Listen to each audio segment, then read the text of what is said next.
Más de 700 millones de dólares. Esa es la cifra vertiginosa que los New York Mets invirtieron en una sola estrella. El contrato más grande en la historia de las grandes ligas. Y sin embargo, ese mismo año ni siquiera lograron clasificar a los playoffs. La paradoja no termina allí. Esta inversión masiva no fortaleció al equipo.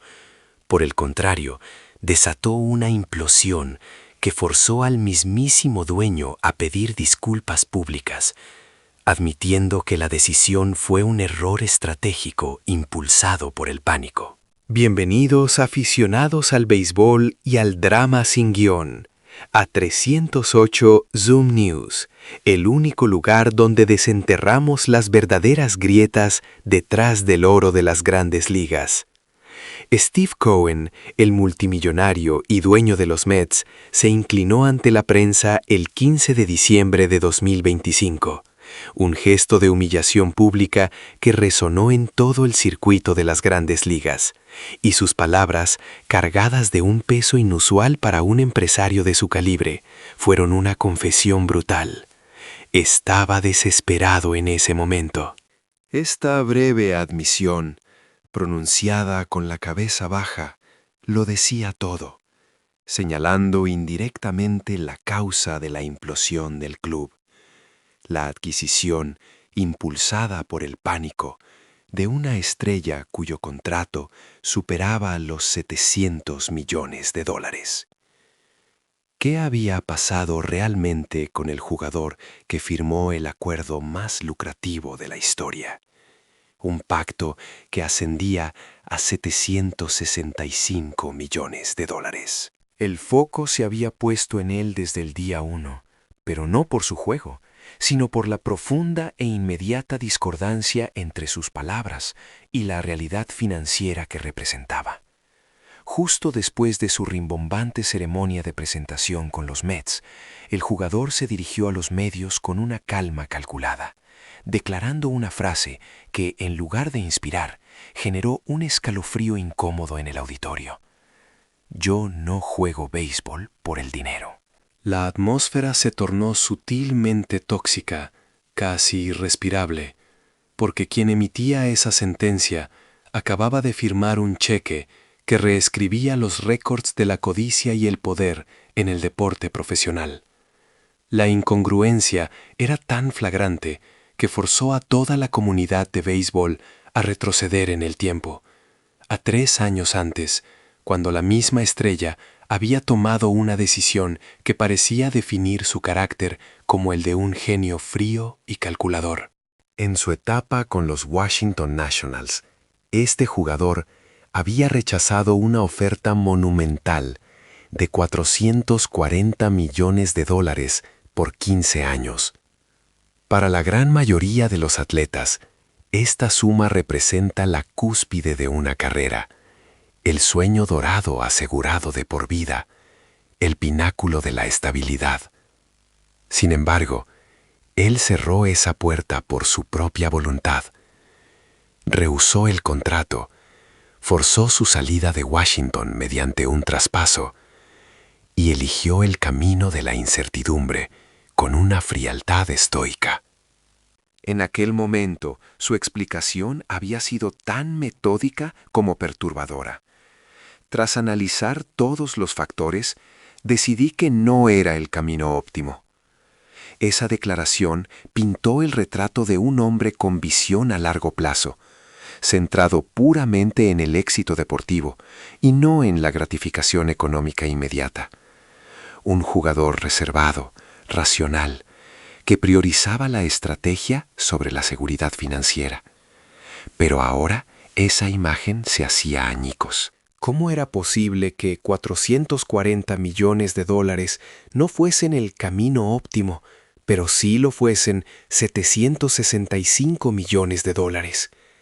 Y lo que resultaba aún más irritante para los críticos y aficionados, ¿cómo podía aceptar ese acuerdo récord mundial y luego proclamar que su motivación no era el dinero?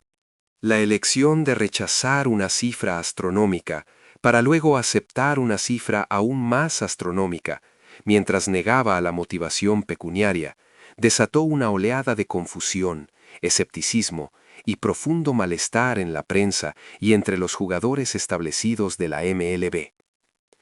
Si realmente el dinero no era el factor decisivo, ¿qué había cambiado en su análisis para que la oferta de los Mets superara las objeciones que antes le habían llevado a dinamitar su relación con los Nationals? La respuesta nunca llegó de manera clara, y esa falta de transparencia alimentó la sospecha generalizada de que la imagen de jugador desinteresado que había cultivado era solo un sofisticado disfraz, una cortina de humo mediática.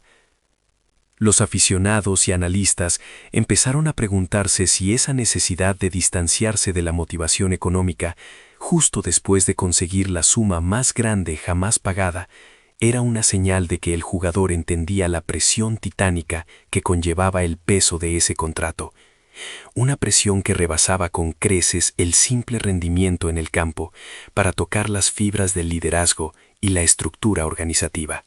Este enigma sobre su verdadera motivación y el desconcierto que generó fue el sutil pero corrosivo preludio de un drama mucho mayor que se desarrollaría en el vestuario de los Mets. Este desajuste en la percepción de Soto no tardó en manifestarse en resultados catastróficos. Su llegada, lejos de inaugurar la esperada edad de oro del béisbol metropolitano, se convirtió en el sutil, pero destructivo, prefacio de un colapso. Lo primero que impactó a la organización fue la inesperada salida del taponedor estrella, Edwin Díaz, una figura absoluta cuya partida dejó un vacío emocional y deportivo irreparable para la fanaticada. Acto seguido, la estructura ofensiva se resquebrajó aún más cuando Pete Alonso, el rostro de los Mets y su principal cañonero, decidió marcharse a los Orioles. La conmoción fue total.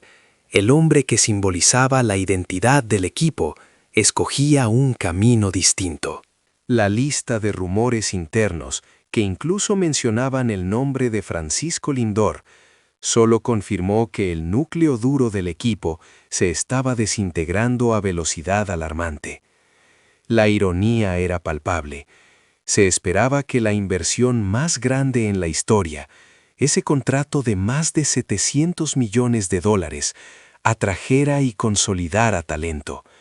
Sin embargo, ocurrió exactamente lo contrario. Los jugadores clave abandonaban el barco, y el vestuario se llenó de una disonancia que hacía imposible la cohesión grupal. El clímax de esta desorganización llegó al final de la temporada. A pesar de los $765 millones invertidos, una cifra récord en la historia del deporte, el equipo no logró clasificarse siquiera para los playoffs. El camino a la Serie Mundial se sentía ahora más distante y nebuloso que nunca, demostrando que la inversión en un solo talento, por extraordinario que fuera, no podía compensar la pérdida de la armonía interna. Ante este abrumador fracaso, la paciencia de la afición se agotó por completo.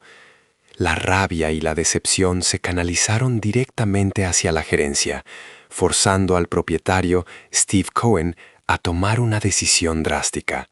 Pronto veríamos un rostro muy diferente al del empresario seguro que prometía un campeonato en 5 años, reemplazado por la expresión de un líder agotado y acorralado por la realidad. Su inminente rueda de prensa no sería una defensa, sino una confesión de errores que marcaría el inicio del cambio. Pero antes de que lleguemos a esa explosiva disculpa y al dramático cambio de mando, díganos qué cree usted. ¿El fracaso de los Mets se debió primariamente al ego desmedido de un jugador o a una falla estructural de la directiva? Déjanos tu opinión en los comentarios, y si esta historia te ha parecido tan sorprendente como a nosotros, no olvides darle like, compartir este video y suscribir Cat308 Zoom News para no perderte ni un solo desarrollo de esta saga.